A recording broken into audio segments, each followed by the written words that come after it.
E aí eu me lembrei de um professor que eu tive. Quando eu era pequena, eu era muito de números, eu sou muito de números, então para mim matemática sempre é uma coisa muito fácil, assim, muito... Eu via uma conta de IPA e PG, por exemplo, sabe, progressão aritmética, geométrica, e a conta vinha antes de dar tempo de escrever. Eu sempre fui assim. A parede da casa dos meus pais, atrás da casa dos meus pais, a gente tinha fogão a lenha e a minha mãe jogava, sabe o carvão que sobra da lenha atrás da casa? Eu pegava o carvão, a parede era toda cheia de números, de contas. E então esse professor, só que quando eu tinha que falar, eu tinha que ir no quadro fazer alguma coisa, eu não ia. E o professor dizia: Ana, tu fez essa conta? Fiz. Isso já era primeiro ano do segundo grau. Fez a conta? Fiz. Vem aqui e faz pra gente. Eu não consigo. Pega o caderno, professor. Eu não conseguia. E aí ele foi trabalhando comigo que eu tinha capacidade, que eu conseguiria, né? E esse professor, ele me desafiou, inclusive no meu colégio teve um concurso de oratória, e ele disse: Ana, tá aí a chance, tu vai falar. Não vou. Mas eu fui. Eu não ganhei no concurso, claro, mas eu ganhei. E agora, quando eu precisava dessa força, eu me lembrei dele. E foi tão importante para mim, professor Beto. Foi muito importante para mim. E quando a Inês disse: nós estamos aqui com os nossos pais, eu estou aqui com os meus pais. E também estou com esses professores.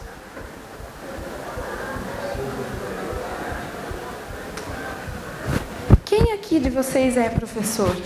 Ou já foi?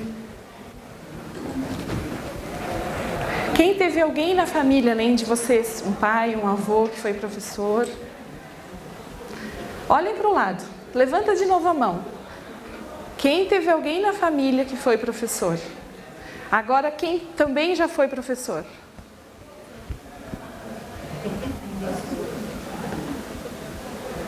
Vocês perceberam?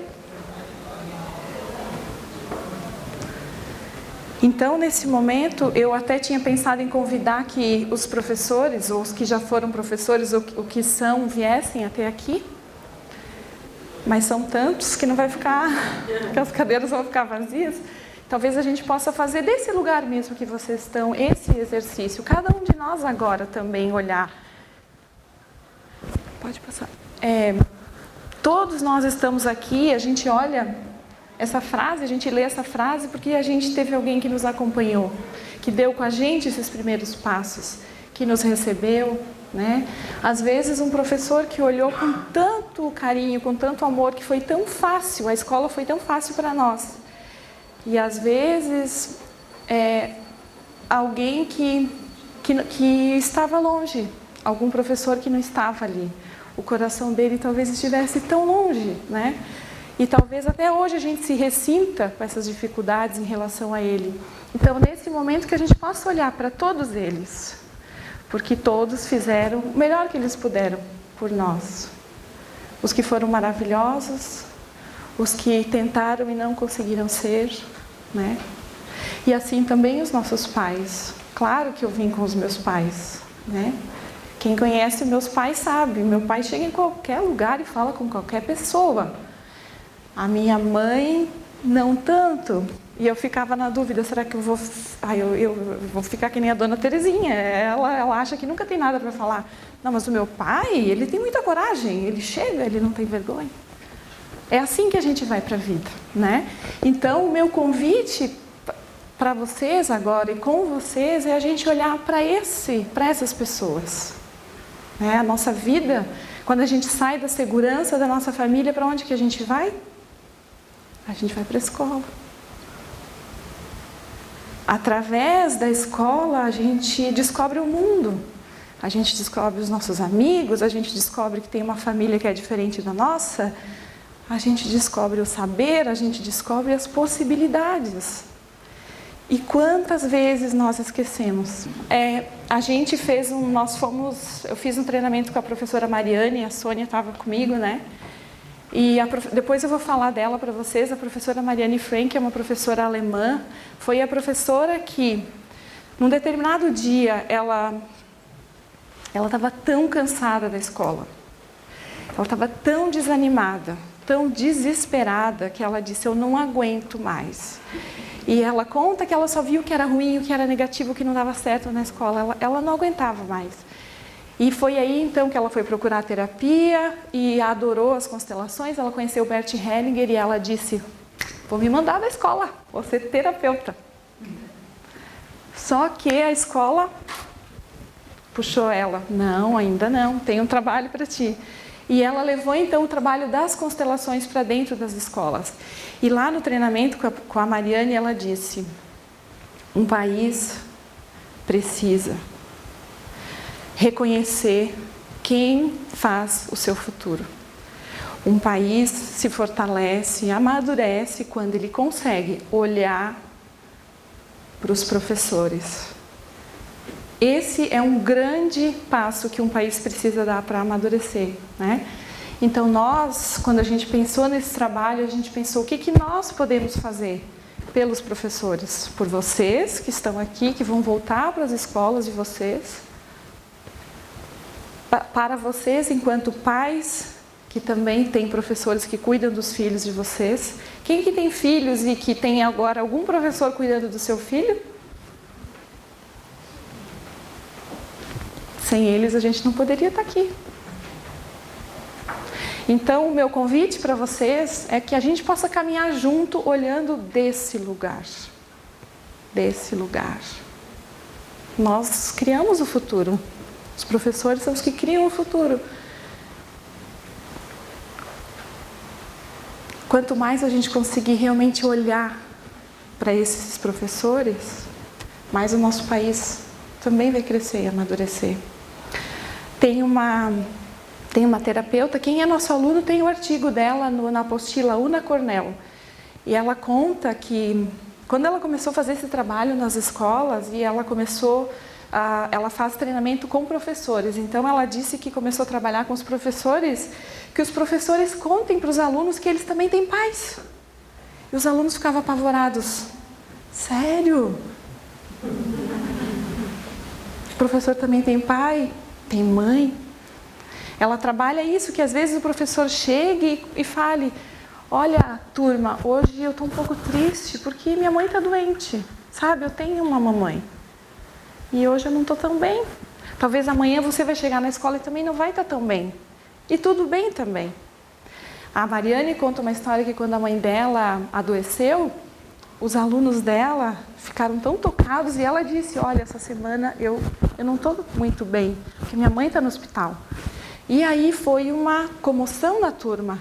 Eles se reuniram, ela combinava com eles assim, nós temos um currículo para cumprir. Então, eu vou acompanhar vocês, a gente vai cumprir o currículo e o tempo que sobrar a gente vai estudar poesia, a gente vai brincar do jogo familiar, depois eu vou contar para vocês como é que ela fez isso, né? E então eles decoravam muita poesia, muita música. O que os alunos fizeram?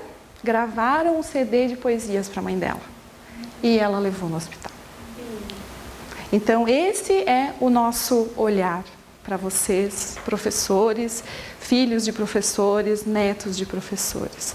Nós vemos vocês, nós reverenciamos vocês.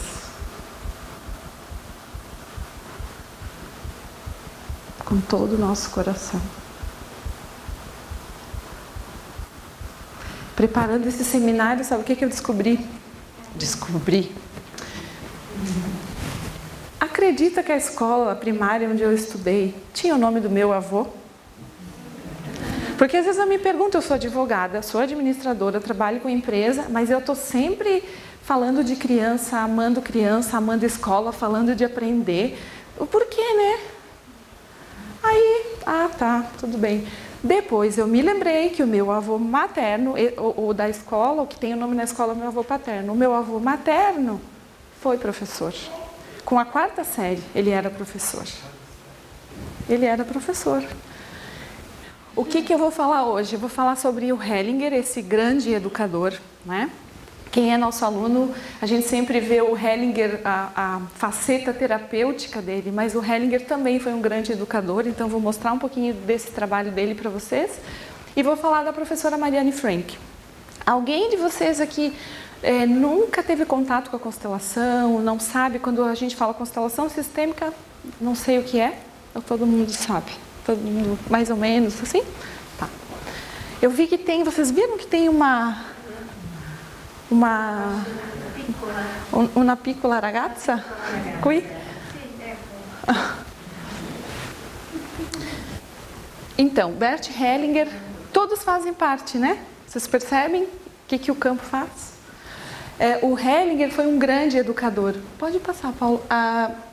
Sim. Vocês receberam uma pastinha, né? Dentro dessa pasta, vejam se tem uma folhinha branca de ofício. Se não tiver, a gente passa rapidinho para vocês. Tem folhinha branca?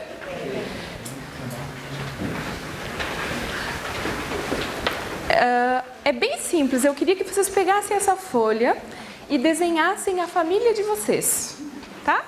Não precisa apresentar aqui na frente, não vai precisar mostrar, é só para vocês, só o desenho da família de vocês.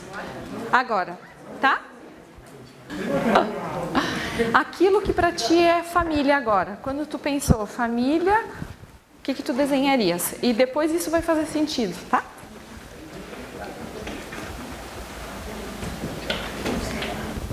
Deixem o corpo de vocês fazer o desenho, sem a mente. Quando eu penso a minha família, vou desenhar a minha família, como que eu desenho? Tá? Família. Percebam, até quando a gente faz essa pergunta, né, com a nossa cabeça, o que isso pode significar, né? Para onde que eu estou olhando? Se eu tenho a minha família, mas família para mim ainda é a família de origem, né? Então, só para a gente relembrar, né, constelações sistêmicas é um trabalho que tem mais ou menos 30 anos no mundo. No Brasil chegou a 20 e poucos anos e nós aqui no IP Roxo trabalhamos há 10 anos, então a gente já tem uma caminhada, né, nesse trabalho. Quem foi o Hellinger? Hellinger foi essa pessoa esse terapeuta alemão, ele é psicólogo, é filósofo, fez a formação em pedagogia também. E além de tudo aquilo que a gente conhece do Hellinger, talvez vocês possam se lembrar do documentário, quem viu o documentário dele, que ele foi professor durante muitos anos. Ele trabalhou mais de 20 anos na África e foi grande parte como diretor e professor de escolas. Ele viveu bem nesse período do apartheid na África, então ele conviveu com muito dessa realidade da exclusão, dos que podem fazer parte, dos que não podem fazer parte. Foi algo que ele vivenciou muito durante a trajetória dele, também como um educador. Pode ir passando. Talvez para vocês que ainda não são alunos aqui do IP, então só para vocês conhecerem um pouquinho da vida dele.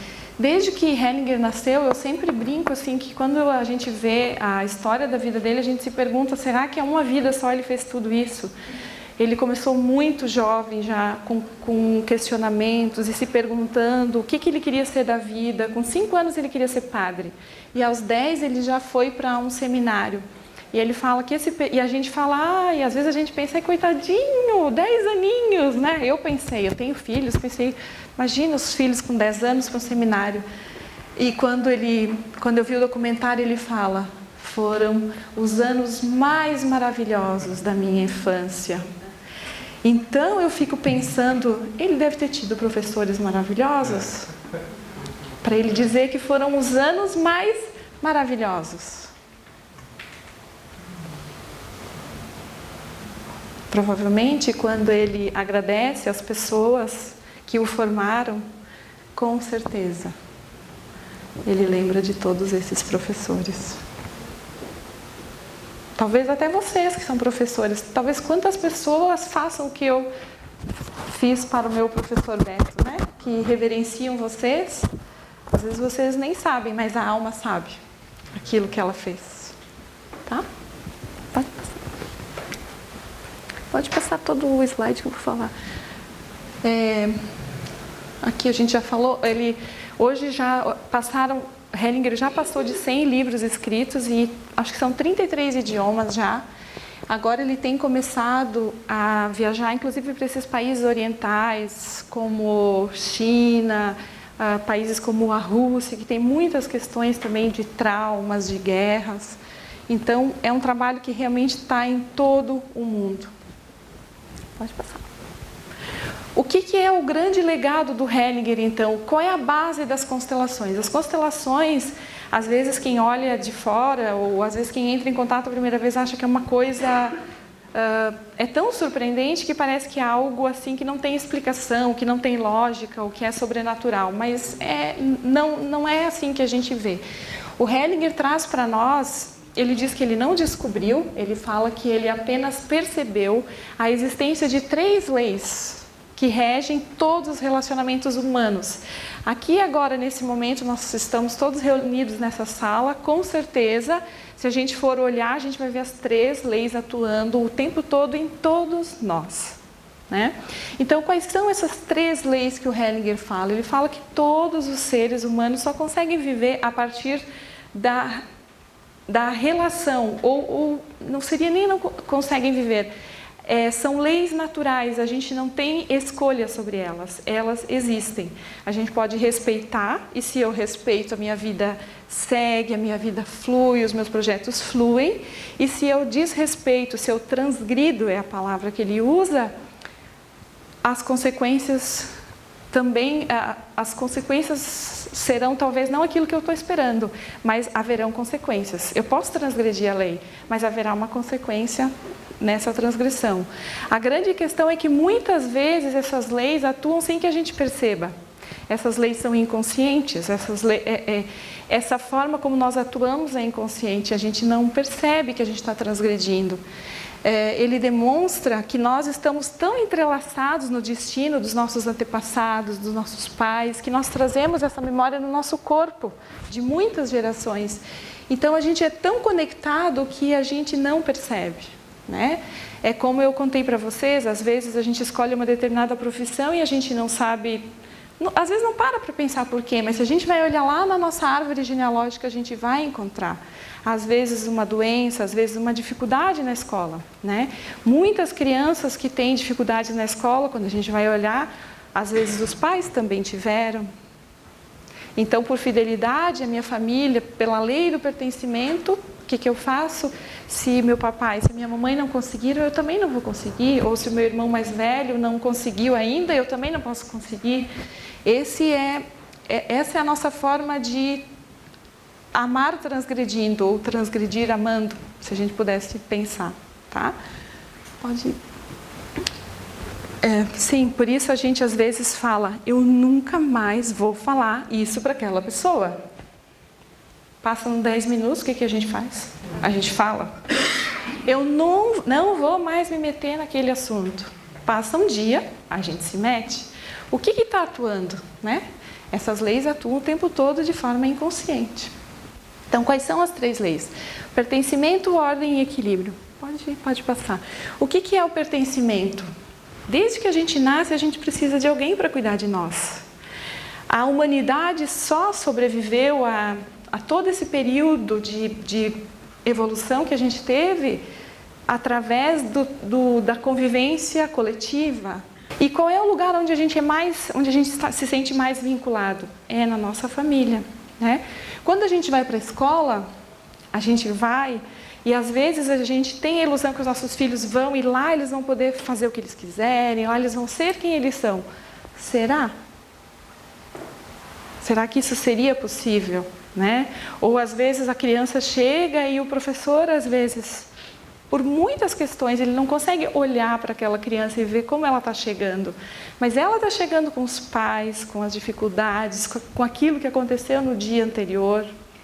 A Mariane conta uma história de um aluno que ele era terrível. Ela fala, ele era terrível, ele me tirava do centro. Era muito difícil trabalhar, era um aluno, um adolescente. Então ela foi testando formas para que os alunos pudessem perceber o que acontecia com eles. Né? E com esse aluno ela colocou no quadro um gráfico. E combinou com ele assim, daquele lado, Aquele indicador lá naquela ponta dessa linha é o caos. E aqui desse lado é a ordem. Então, todo dia quando você chegar, você vem aqui nessa linha e marca para mim onde você está. Se você está se sentindo extremamente caótico, se você mesmo não está se aguentando, porque ele dizia, nem eu me aguento, mas eu não sei o que acontece. Tem dias, professora, que parece que eu vou enlouquecer. E aí, então, ele começou a marcar. E ela foi só acompanhando. E depois ela disse, você percebeu que tem dias que você chega muito bem e tem dias que você chega no caos extremo. Então, agora a gente vai olhar e vai procurar perceber quando é que você chega no caos extremo? O que aconteceu quando você chega no caos extremo? Eles foram monitorando e ele disse, eu percebi, professora, é quando minha mãe está de folga naquele dia, ela fica em casa e a gente briga muito, então eu fico caótico. Então, o que o Hellinger vai falar? A criança ela é muito fiel àquilo que acontece na família. Se ela precisar, para demonstrar para os pais que ela está sofrendo, se ela precisar não aprender, não conseguir ler, não se desenvolver, ela vai fazer isso. Porque para ela é mais importante o pertencimento à família do que talvez o desenvolvimento da escola. Aqui é um outro caso que eu trouxe para vocês também, que é bem parecido com esse menino que a Mariane conta, né? Tinha o Burhan, um aluno dela, que também era um adolescente muito difícil. E aí ela testou várias técnicas dentro da sala de aula. Não foi possível, ela não conseguia assim conectar com ele para que ele sentisse o que estava acontecendo com ele. Então ela chamou os pais e conversou e pediu para os pais, o que aconteceu na família de vocês? Tem algo assim muito sério que aconteceu? E nesse momento, então, o pai começou a chorar e disse, eu perdi 2 irmãos e eu tô nesse luto que não passa. Então ela entendeu, esse menino, ele fica tão agitado porque ele precisa chamar a atenção do pai. Porque a dor do pai é tão grande que o pai às vezes não vê o filho. Então, o trabalho da pedagogia sistêmica é muito esse, o grande diferencial é esse, a gente olha para a criança como alguém que veio de um sistema, que quer sempre fazer parte desse sistema, que vai ao sacrifício, se for o caso, para continuar pertencendo. Pode passar. Aqui eu tinha colocado a história da professora Una Cornell, né, que quando ela falava para os alunos que ela tinha pais e eles ficavam impressionados. Tem uma outra professora que uma vez ela fez uma dinâmica que ela passava um saquinho cheio de pedrinhas, todas diferentes, coloridas, e dizia para os alunos, agora vocês escolhem uma pedrinha desse saco. Aí passava todo na sala de aula, aquele saquinho, cada um pegava uma pedrinha. Depois ela passava de novo e dizia, agora peguem 2. Aí eles já começavam a dizer, eu sei o que significa isso, são meus pais, né, professora? E aí ela depois observava o que cada um fazia com as pedrinhas. Alguns chegavam no final do ano e diziam, professora, eu ainda tenho as minhas pedrinhas, eu ainda tenho. Quando eu fico nervoso, eu pego nas minhas pedrinhas, quando vai ter prova, eu pego. Alguns perdiam as suas pedrinhas, não sabiam onde tinham colocado, né? Então, todo esse trabalho que ela ia fazendo, ela ia percebendo como que esse aluno atua na vida, o que esse aluno traz para a escola. E como é que eu posso, do meu lugar como professor, olhar para esse aluno, olhar para essa criança. Depois o Hellinger, tá ok até aqui? Alguma dúvida, alguma pergunta?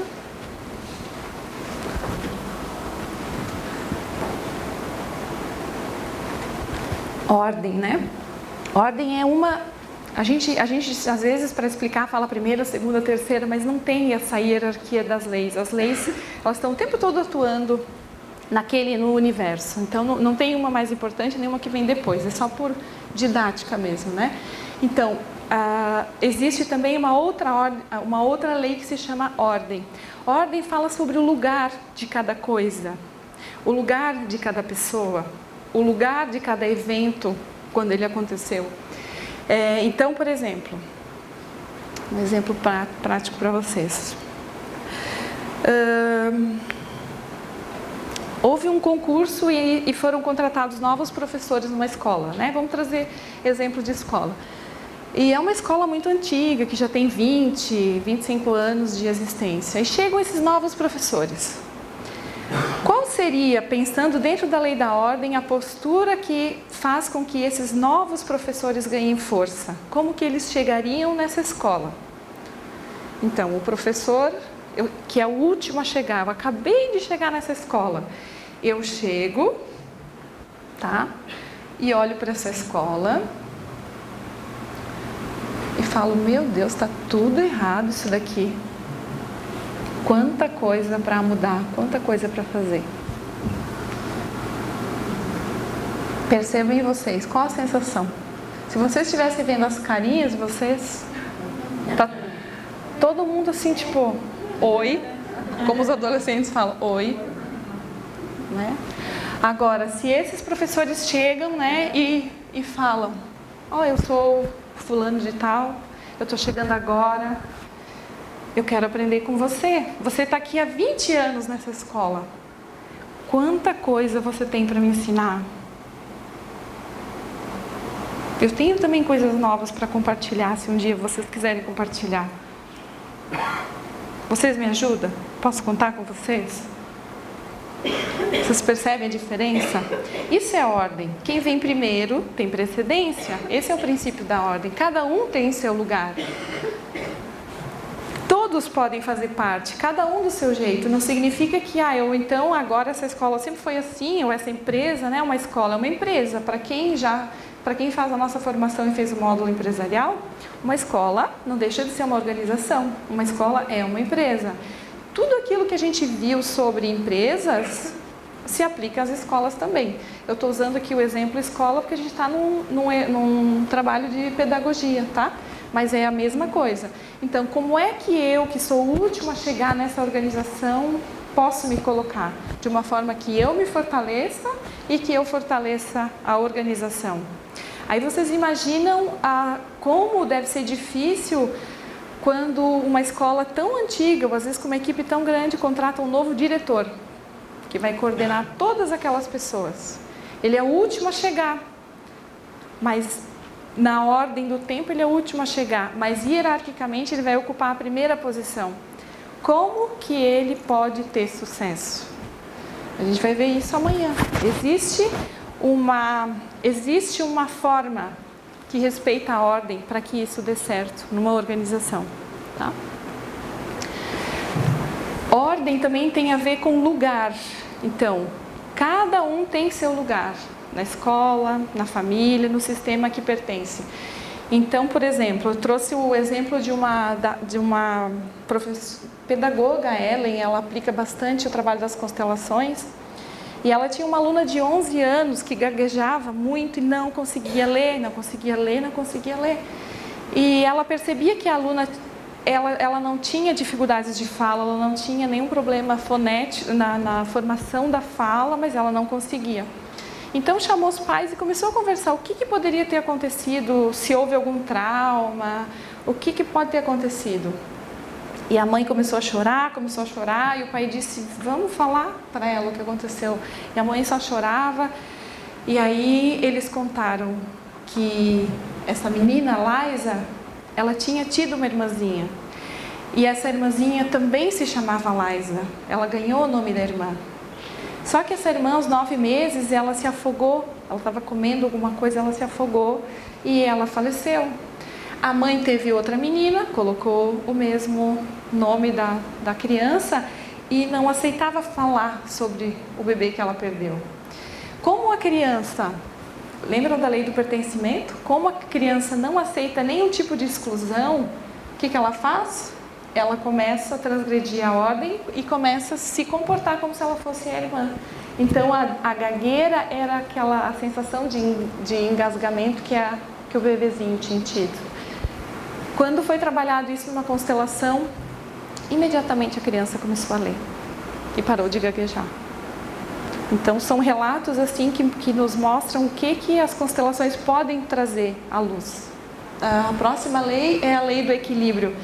Essa nas escolas é muito, muito, muito interessante observar.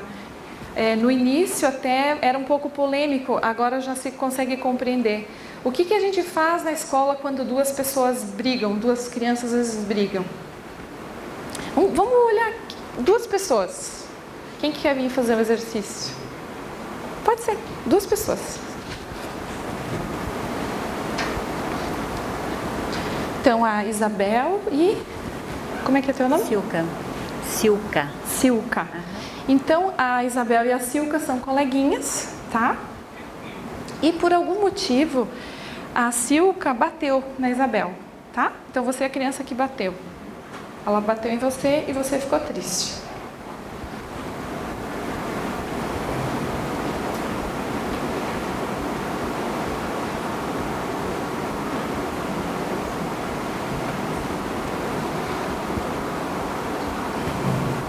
Aí, a professora, vocês viram o que ela fez? Quem bateu, o que fez? Aí, a professora quer resolver o conflito. Como é que é teu nome? Lilian. A Lilian. Então, a Lilian vai até a Isabel e fala para a Isabel, vamos lá conversar com ela. Vamos lá conversar com ela, Isabel.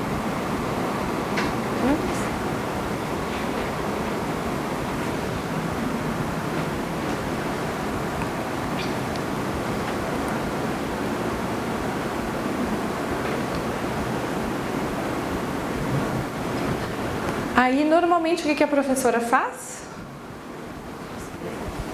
Hã? Pede desculpa.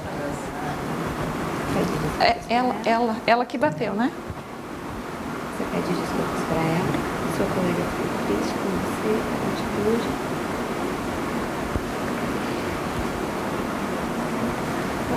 Vocês são amigas. Vocês perceberam? Ela não quer pedir desculpa. Fica bem centrada no teu corpo, tá? Presta atenção. O que a gente faz a pessoa que sofreu a agressão, que nesse momento, talvez não poderíamos nem chamar de vítima, mas a pessoa que foi agredida, ela foi agredida, o que ela teve que fazer? Ela teve que fazer um movimento de vir. Então ela pressiona ainda mais essa pessoa que já sentiu que fez algo ruim, e ainda a outra veio e fez algo que desequilibrou mais ainda a relação. E agora ela ainda tem que desculpar. O que significa desculpar? Tirar a culpa. Vocês estão vendo? Ela está muito brava.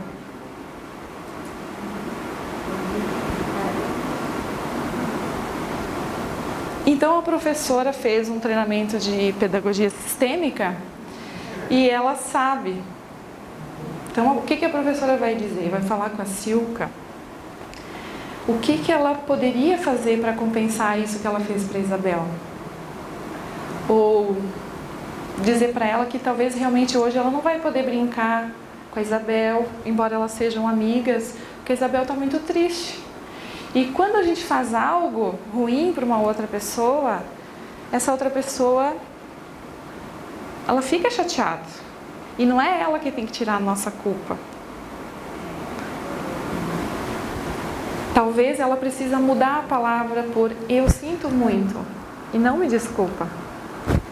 Como é que fica para ti no teu corpo? Melhor. Fica melhor. Eu consigo dizer, eu sinto muito. Vocês perceberam? E como é que ficou no corpo? Melhor. Imediatamente ela sorriu. Não sei se todo mundo pode ver a expressão da Isabel. A Isabel disse, melhor. Né? Tá bom, obrigada. Tá? É só um exercício para vocês perceberem. Então, nas escolas, essa questão do equilíbrio, a gente não está muito preparado ainda para tratar. A gente normalmente sobrecarrega a pessoa que já sofreu a agressão, fazendo com que ela ainda tenha que fazer um movimento e às vezes ela não quer. A Mariane conta uma história que na escola da Alemanha onde ela deu aula, um menino sem querer, né, eram 2 meninos que viviam se provocando e brigando, né, então um estava correndo, o outro sem querer colocou o pé, sem querer, depois vocês vão entender por que ele colocou, né? E o outro caiu, bateu numa lixeira, só que ele quebrou a perna, gravemente. E aí o aluno disse, eu não queria ter feito isso, eu não queria. Então ela trabalhou com eles, é verdade, talvez você não sabia, você não percebeu o quanto poderia ter sido grave e você não queria, mas você fez. Então sempre existe o lado bom das coisas ruins e o lado ruim das coisas boas. E agora a gente vai ter que ver como que a gente vai poder compensar. E ela falou isso na sala. Como que ele vai poder compensar o que ele causou? Então, o próprio aluno que causou o acidente, ele disse, bom, o que eu posso fazer, professora? Eu posso todo dia ir no hospital, levar os deveres para ele, espero ele fazer os deveres e trago de volta. Pode ser, ok, pode ser. E foi assim que ele fez. O amigo ficou 12 dias internado no hospital, os 12 dias ele foi, ela chamou as famílias e conversou, né? E aí ela ficou sabendo. As famílias não se davam. Os pais não se gostavam. Então, além do aparente, quando a gente olha, o que atuou? Por amor a vocês, eu vou lá e bato nele. Mas depois, a gente vai ter que se reconciliar. E as famílias se reconciliaram. Ok, então essa é a professora Mariane. Vocês estão conseguindo ver a imagem dela? Sim. Não, mas ela é da nossa equipe. Alguém tem alguma pergunta sobre as 3 leis? Principalmente quem assim está entrando em contato com as constelações agora?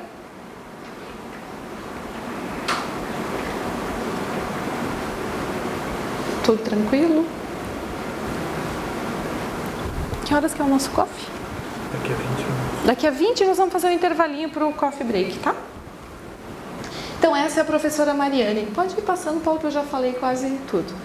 Qual que é a história da Mariane, então? Ela lecionou por mais ou menos 20 anos em escolas alemães. Ela trabalhava nessa alguém fala alemão? Como? Hauptschulen. Às vezes a gente pensa assim, quando a gente fala, né? Quando a gente fala do trabalho das constelações nas escolas, alguns professores às vezes falam, mas é fácil falar, né, numa escola particular, onde os pais têm condições, a escola paga o treinamento, né?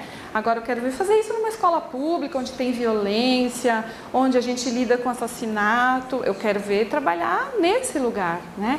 Sim, é verdade, é mais difícil, mas a experiência da Mariane, onde ela começou, foi uma escola assim. A escola dela, ela conta que havia muitos refugiados que vinham da Sérvia, que não falavam alemão, que vinham da Iugoslávia, da Croácia. Então, havia muito essa questão assim daquelas pessoas que deixaram a sua terra natal, deixaram a sua língua materna. E às vezes vinha sua mãe, o pai tinha ficado na guerra, às vezes um irmão tinha falecido na guerra. Então, a realidade com que ela trabalhou foi uma realidade de muita dor, né? E eu acho tão bonito quando a Mariane fala sobre isso, porque ela diz que ela sempre quis trabalhar com as crianças. Qual é o lado bom das coisas ruins? E essa própria experiência dela demonstra isso. O que ela poderia fazer com aquilo que passaram 10 anos da carreira dela, ela não aguentava mais. Ela queria abandonar a escola. Mas depois ela percebeu o que ela poderia fazer pela escola, né? E ela, assim como a gente viu aqui na nossa estatística, também era filha de um diretor de escola. E ela diz que a escola do pai dela era uma escola totalmente diferente, uma escola que tinha música, que tinha teatro, que tinha poesia. O pai dela, mesmo que ele não gostava de rock, ele só gostava de música clássica, era um homem muito culto, mas na escola dele sim, tinha um porão, onde quem gostasse de rock podia treinar, fazer aula e tocar rock. Então era uma escola muito inclusiva, tá? Aqui eu já falei também, pode passar. Também. Sim. Como que a Mariane, então, começou com esse trabalho na escola, né? Lembra que eu falei para vocês que ela queria... eu vou ser terapeuta e eu não quero mais escola para mim. Mas teve um dia que a turma estava muito bagunçada, né? Ela chegou e sentou. E ela tinha 22 alunos. Aí ela disse assim... olhou para todos, e aquela bagunça toda, né? E ela disse: nós estamos em 66 aqui na sala. Aí eles assim, o quê? 66. Quando eu olho para vocês, eu vejo os pais de vocês aqui. Aí todo mundo já começou, né? A bagunça já começou a parar. Eu vejo os pais de vocês aqui.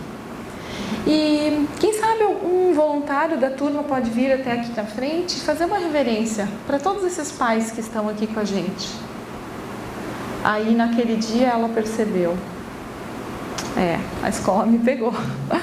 Não tem mais como eu deixar a Mariane terapeuta separada da Mariane professora. Embora ela fale que a gente não pode imaginar que um professor vai poder fazer um trabalho como esse na sala de aula sem ter um preparo, né? Ela diz que ela só teve essa coragem de ir além porque ela tinha muita base, ela tinha tido muitos treinamentos, tinha conhecido o Hellinger pessoalmente, fez vários treinamentos com ele para poder se arriscar.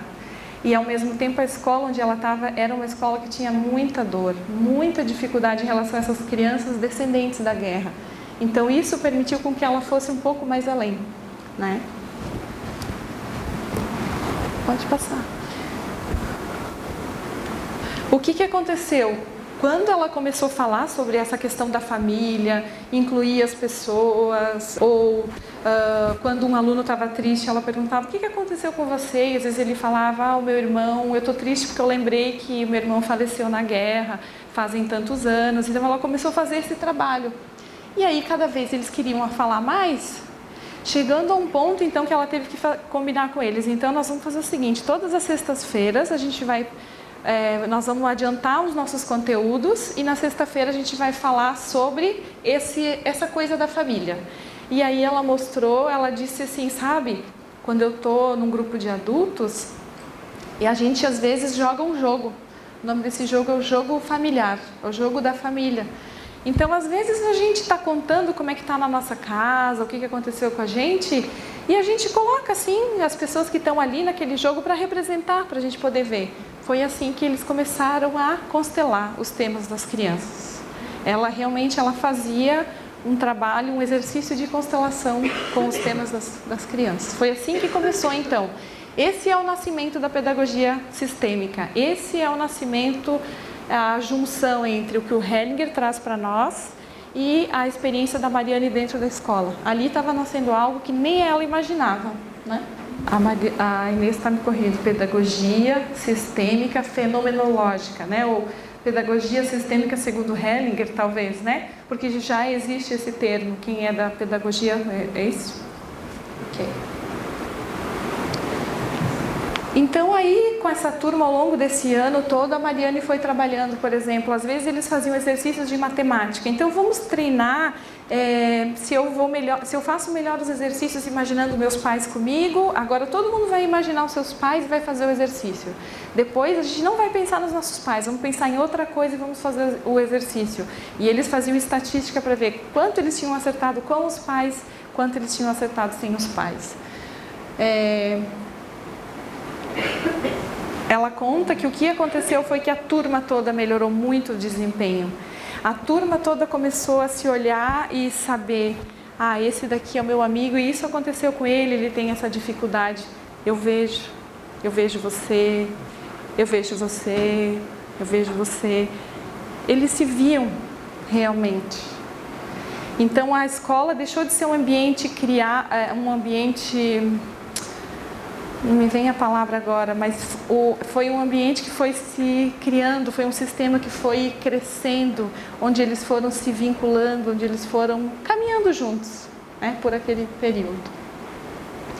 Às vezes ela conta que, às vezes uma prova, algo assim, tinha algum aluno desesperado, assim, que não conseguia acertar a questão, então ela silenciosamente pegava uma cadeira e colocava do lado dele, para simbolizar os pais. Aí ela acalmava e dizia: calma, você tem tudo. Bem simples, bem humilde. Pode passar, pode passar. Como aprender a ler? Esse eu já falei, que era da língua. Também. Quanto tempo eu tenho ainda? 15 minutos? Tá. Essa é uma história que eu acho muito legal, que a Mariane conta. Essa turma dela, que foi durante o ano trabalhando tanto a família, no final do ano eles decidiram fazer uma confraternização para as famílias. E aí eles pegaram e foram preparar a sala e disseram: a gente quer que os nossos familiares mortos estejam com a gente. Esses que foram excluídos, que a família às vezes não quer falar, às vezes aquele pai que foi para a guerra, que defendeu a Alemanha, né? Era o trabalho que ele tinha que fazer. Então eles colocavam carteiras simbolizando todas essas pessoas da família de cada um. Esse aqui é o irmãozinho do João, essa daqui é a vovó da Maria, esse daqui é o pai do Carlos que não voltou da guerra. Todos eles estavam presentes. E a Mariane disse que começou a sentir uma coisa muito diferente naquela turma, que os pais começaram a participar muito da escola, muito. Quando tinha reuniões de pais, era uma coisa gritante na turma dela, a quantidade de pais que vinham, e não era a mesma realidade em todas as turmas. E outra coisa que ela disse que foi muito bonito, que ela se sentia muito feliz, é que ninguém mais naquela turma dizia: eu não tenho pai. Que é uma coisa que até hoje a gente escuta. Não sei se vocês que estão fazendo a formação, às vezes quando alguém fala eu não tenho pai, é uma frase assim que a gente assim, parece que não soa bem, né, na alma, porque todo mundo tem um pai, né? Todo mundo tem uma mãe. Alguma pergunta? Alguma coisa que eu passei muito rápido que vocês queiram saber? Pode passar também? Já falei. Então, no ano 2000, mais ou menos, a Mariane lançou esse livro, né? Muitos de vocês conhecem, que é o Você é um de Nós. Esse livro conta todas essas histórias que eu estou falando para vocês, traz um pouco também da fundamentação do Bert. É considerada a primeira e principal obra de pedagogia sistêmica fenomenológica no mundo até hoje, tá? Depois tem uma outra experiência que está crescendo, que é no México, que se chama o CUDEC, não sei se alguém de vocês já viu falar. É quase como uma universidade. Pode passar, Paulo. E tem a Angélica Olveira, que é uma pedagoga que também começou a viajar ao mundo, assim, ela já esteve no Brasil, nesses países de língua mais latina. Eles estão fazendo um trabalho bem importante também de pedagogia sistêmica, esse grupo CUDEC, se alguém quiser depois pesquisar, tá? A Angélica esteve aqui esse ano no Brasil e ela começou a palestra dela com uma frase: não existe fracasso escolar, só existe o amor da criança por seus pais. E a plateia ficou toda